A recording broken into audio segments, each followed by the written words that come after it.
Welcome back to the For Real Movie Club. We are on our third film for Oscar-nominated films for Best Picture. In this segment, we will be talking about The Grand Budapest Hotel, a 2014 comedy film written and directed by Wes Anderson and inspired by the writings of Stefan Ziegfeld. It stars Ralph... Oh, Jesus, your names. Why can't you just be called John Doe? Fiennes. Ralph Fiennes, there we go, as a concierge who teams up with one of his employees, Tony Revolori, I think you got that, to prove his innocence after he is framed for murder. Going around the table, we'll start with you, Mr. Mango. What are your initial thoughts on Wes Anderson's The Grand Budapest Hotel? Budapest. Wes Anderson is somebody that I'm not a big fan of. I haven't actually seen more of his films to give me a real, true idea of what he's got. I did watch Rushmore, and I thought it was really dumb. Everybody praises that, so maybe I have to rewatch it because I watched it in, 1999 on Comedy Central, where I'm expecting to watch something like Biodome or some shit, and, I wasn't in the mood to watch something that was more intellectual. I tried watching a little bit of Royal Tenenbaums, because that was recommended to me as, this is the perfect movie for you, Tony. You would love it, and it seemed just pretentious as all hell. So, when I knew that this was Wes Anderson, I kind of immediately stayed away from it. But I'll admit, I'm more of a fan of this movie than I thought that I was going to be. And I actually thought that it was kind of entertaining. Briana, what were your thoughts on the Grand Budapest Hotel? Yeah, this was the first movie I watched because I like comedies. Those are my favorite types of movies, and so I watched the trailer, and I was just busting out laughing the entire time the trailer was going. But after I watched it, that was the only funny part in the movie, is when he says, what does he say? Take your hands off my lobby boy, or something like that. Yeah. That was the only funny part of the movie. I didn't laugh any other time. But You didn't laugh when he said that you think that I killed her, and then he immediately just runs away. I laughed at that part. That part was funny. I forgot about that. It just wasn't funny. Maybe it's just not my type of funny. I like Paul Rudd funny and those types of funny movies. Anything with James Franco in it, that's funny to me. I guess naughty funny is good to me, not, punchline funny. But other than that, it was just average, and it felt like a big waste of time for me, but I didn't enjoy it very much. When it comes to this film, the cast is huge and phenomenal. I think they gave starring credits to certain people that weren't utilized enough, but nevertheless, they were considered starred in the film. The film has Ralph Fiennes, F. Murray Abraham, Matthew Amalric, Adrian Brody. What's that? Matthew Amalric, I think is his name. I don't know. I just know him as that shitty villain from Quantum of Solace, that shitty Bond film. It also has Adrian Brody, Willem Dafoe, Jeff Goldblum, Harvey Keitel, Jude Law, Bill Murray, Ed Norton, and then a bunch of other people, Owen Wilson, and they grabbed a lot of cameos here and there. I was honestly going into this expecting more Bill Murray. There's maybe 30 seconds of the man. What did you think, Tony, of the casting when it came to the Grand Budapest Hotel? Casting is awesome.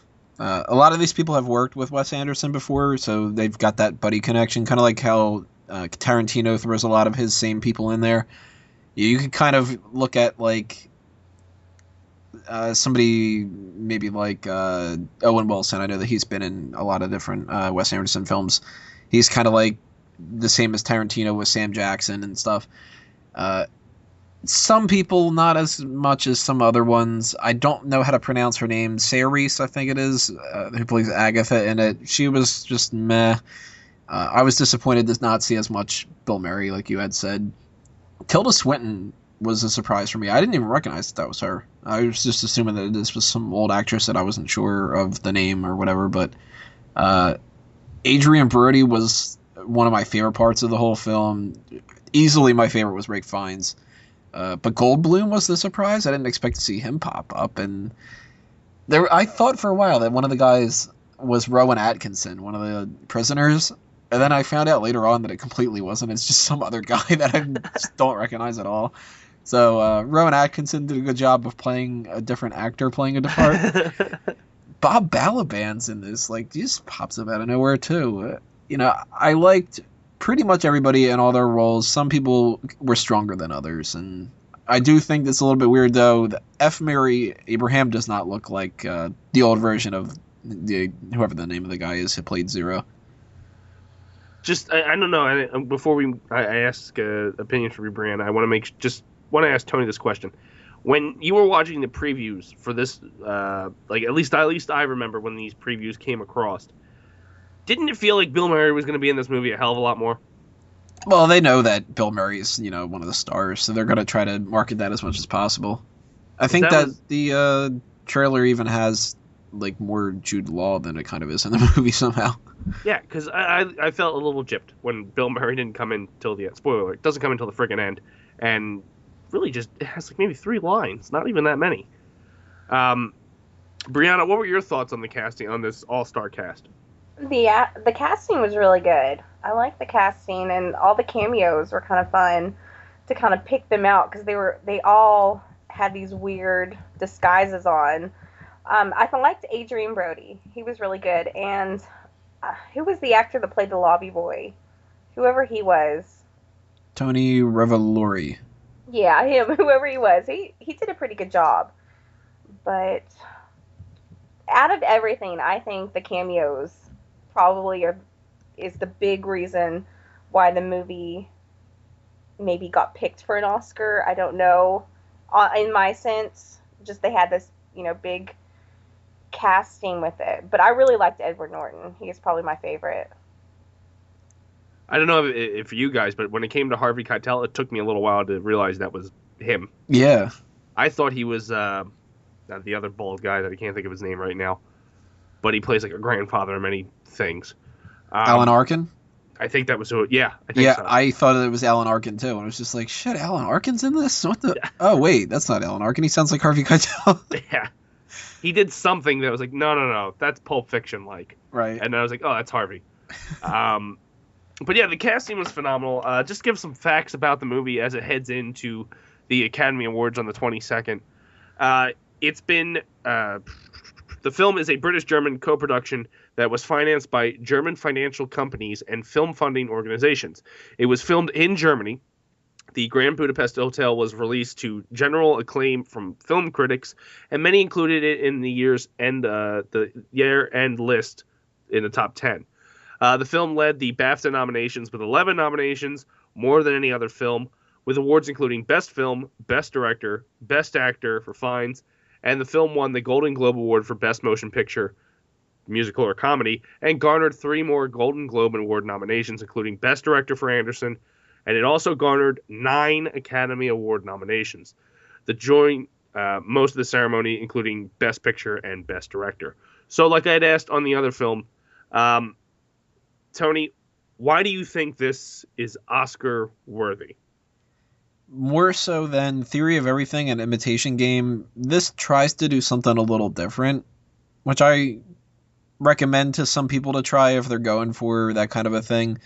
Different isn't always good. A lot of the times it's horrible, but I would rather see a movie that feels like a complete film and isn't just pure Oscar bait get nominated than to see things that are safe bets. And I think that makes this stand out a little bit more. Maybe it's partially because of the cast. Maybe it's partially because Wes Anderson hasn't ever won Best Picture. And they kind of just, every once in a while you get to the point where you start throwing bones to a lot of the directors and stuff. A lot of different factors. It's not going to win. It's not going to win for Imitation Game or Theory of Everything either, but Grand Budapest is not a strong enough movie to win Best Picture. If it does win, at least Theory of Everything and Imitation Game didn't. Briana, what are your thoughts? What makes the Grand Budapest Hotel an Oscar-worthy nomination? What I think happened is they had this script, and they had a really great funding. I don't know what they did with it, but I think they just had this script. They wanted to get it nominated for an Oscar. So they just pulled in all of these actors just in hopes that, one of these names would help them get noticed. I don't know why it got picked. I said I didn't like it very much, but I just think it's just the cast is probably the only reason that it's even up there. But I didn't think it was that great. What about you, Dace? Anything stand out to you? It's a different style. I know when it comes to this film that, like you had said, if you watch the biopic, there's like 3 biopics being nominated for this year's Best Picture. If you watch this, it's a comedy, and it's something we're going to go into next. I'm going to ask you guys about the segments. It's like a 6 or 7 part thing with a prologue, epilogue, and then 5 parts, which is just, it was an interesting format the way they did it, and the fast pacedness of it. The dialogue was very quick, and I know I was talking to you about this during our Thursday night get-together, Tony, when we do the bar nights. You'll miss something. If you're not paying attention to the movie, jokes go flying over your head like crazy. I was working and trying to watch at the same time, so I probably missed 75% of the jokes. Like I said, it's a different style. It stands out compared to almost everything that's being done for Best Picture.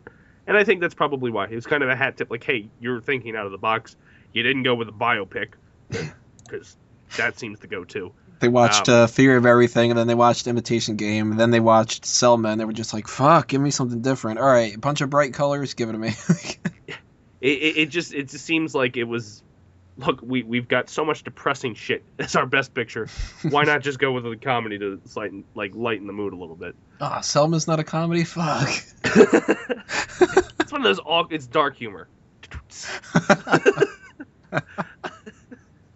Well, another part, and I kind of touched base on it, and I'm going to start with you, Tony. What did you think about the segmenting on the when it came to this film? Because it did the prologue, it did part 1 through 5, and then epilogue. It's unnecessary. It's just a style choice that they did to kind of jerk themselves off. When you start a movie and it tells you the aspect ratio that you should have, that's the pretentiousness that I'm talking about. Yeah, I'm going to have 16:9. Because that's what every movie should have now. We've gotten to the point where we don't have to film in, 480. We've got 4K. So don't give me, a film where you box out the aspect ratio because you want to seem like it's different because it's in the past or whatever like that. I get it. You're trying to be catchy with like your, artsy fartsy kind of crap or whatever. But I mentioned it earlier, the James Bond film Quantum of Solace, with the guy who plays Serge X in this. That was a movie where Bond's got a formula. Not that, Wes Anderson does, and Grand Budapest Hotel is some series or something like that, but that movie, one of the things that annoyed me about it was the director, Mark Forster, I can't remember for sure. He decided that he wanted to have 4 action set pieces in the movie that would parallel the 4 elements. Like, we're going to have fire in one scene. That's going to be the major thing. And then we're going to have a boat scene for water and an airplane scene for air and, that kind of crap. And he also had like different fonts for every area that they went instead of just like a standard bank Gothic text or something. I can appreciate when people try to go outside the box, try to do something a little bit artistic, but if you're doing it for the sake of making yourself seem like a more artsy director, I'm going to lash out against it a little bit. So I would have rather had seen this movie be entirely widescreen. And it didn't give me any extra positives for it to not be. If anything, that was a little bit more annoying because there could have been some kind of an off joke on the side or something that they had cut out, Mm-hmm. Briana, what were your thoughts on the segmenting of the movie? The intro, I really thought it was misleading because, you have this old guy and Jude Law, and they're telling a story, and I really thought that they were going somewhere else with the story. Just from the dialogue, I thought it'd be more of a, because they tried to be a whodunit movie, but I don't think they really got there all the way. I really expected more of a mystery, but it just wasn't really a mystery to me at all with it all. But it didn't do anything for me. I didn't care much for it. Clerks is better. Yeah, Clerks was a lot better. All right, so it's that time of the segment where we go around, we get our final thoughts, best scene, least favorite scene, and a rank 1 to 10. Tony, we'll start with you. What did you think? Fiennes is the best character in this whole film. Monsieur Gustave, I think is his name. Mm-hmm. Any part where he was bantering back and forth was probably my favorite, but I did like 3 parts in particular as some of my favorites. That was, I'm gonna blast your candy ass. That line just caught me off guard. I thought that was funny. His exchange with Adrian Brody when they pretty much introduced his character, and he calls him a faggot, and he's like, offended because he should be. It's like, well, what's wrong with being gay? Like, why is that an insult? And then he turns it right back to him again, and he's like, what about the punches and all that kind of stuff? And he's like, oh, I thought I was supposed to be a faggot or something. Like, I thought that was a funny shot right there. But probably my favorite thing, and it's just I have a stupid sense of humor. I like movies, like my favorite comedies are Men in Tights, Clerks, Naked Gun. I laugh from the beginning to the end of Naked Gun. If something is kind of clever, I find it funnier than something that's like a slapsticky kind of thing or something. But I did find it really funny, the random gunfight towards the end where they just flat out say, who's shooting who? Least favorite stuff, the opening and the closing at the gravesite, the memorial thing, that just felt out of place. Like Briana said, the idea of splitting the movie up into chapters, I could have gotten behind if the beginning and the end of the chapters felt like they had much more of a purpose to them. And another thing I didn't like about this, and this is a really, horrible thing for me to just be like, fuck, I didn't like this. Did Agatha really need to have that ugly birthmark? That was really distracting and kind of gross. Sorry to people with giant Putin birthmarks. Or not, it's not Putin. Who was it? I just keep thinking Savage from the Austin Powers movie. Mole. I kept looking at it. I couldn't stop. Oh, I can't think of the Russian guy. What his name is. I keep thinking of Lenin. I don't think it was Lenin. It's not Stalin. I know that. But a Russian birthmark thing. Gorbachev? Is that it? Sure. Yeah, those are the only 4 names I know. Or Milosevic or something. Birthmark was ugly, so I didn't like that. That's basically what that's getting down to. I'd probably give this either a 6 or a 7 out of a 10. That's a pretty high score, but you know what? Out of these movies, I thought I was going to hate this the most, and I ended up actually pretty much kind of enjoying it overall. I'll probably never watch it again. And this would be the type of movie where I could see it being nominated for Best Picture, but I can't see it winning. And in this weak list, I would rather it win than the first 2 that we talked about. Briana, what were your final thoughts? Favorite, least favorite moment, and a rank 1 to 10. Okay. Like you had said, if you looked away for a minute with the movie, you might miss something. I looked away when it came to that birthmark. I looked away for maybe a minute. I don't know what I did. I think I went to the bathroom or something. I came back. I literally thought that someone was playing a joke, that they had drawn a penis or something on her face. I don't know. So I'm going through this movie completely confused as to why. I think it took 4 or 5 scenes before I realized it was an actual birthmark on her face. And it was stupid. You're right. It made no sense whatsoever. It didn't add to her character or anything. So that was probably one of my least favorites parts. And then I just didn't like the fights because there was a bloody nose in every fight. So you have 6 characters all fighting each other, and each one of them has a bloody nose. It's just they're just trying to be funny with these bloody noses. But bloody noses aren't funny to me. Whatever. But I liked it more than Theory of Everything. But I'm going to give it a 4. Just because it wasn't as funny. But it might have been funny if they went with a different plot line. I think that's the only change that I was looking for. If they went for a different plot line, more of a Clue type, where they actually stay at the hotel and try to figure out who murdered this millionaire heiress lady, it might have been a little bit better. So yeah, 4, and I'm never gonna watch it again. Well, there you have it. Go ahead. We'll watch again. Well, there you have it, folks. That is the final grand total for the Grand Budapest Hotel. You are watching on YouTube, so make sure you go to the fourth film where we'll be talking about Birdman, the more or less I would say front runner when it comes to these films.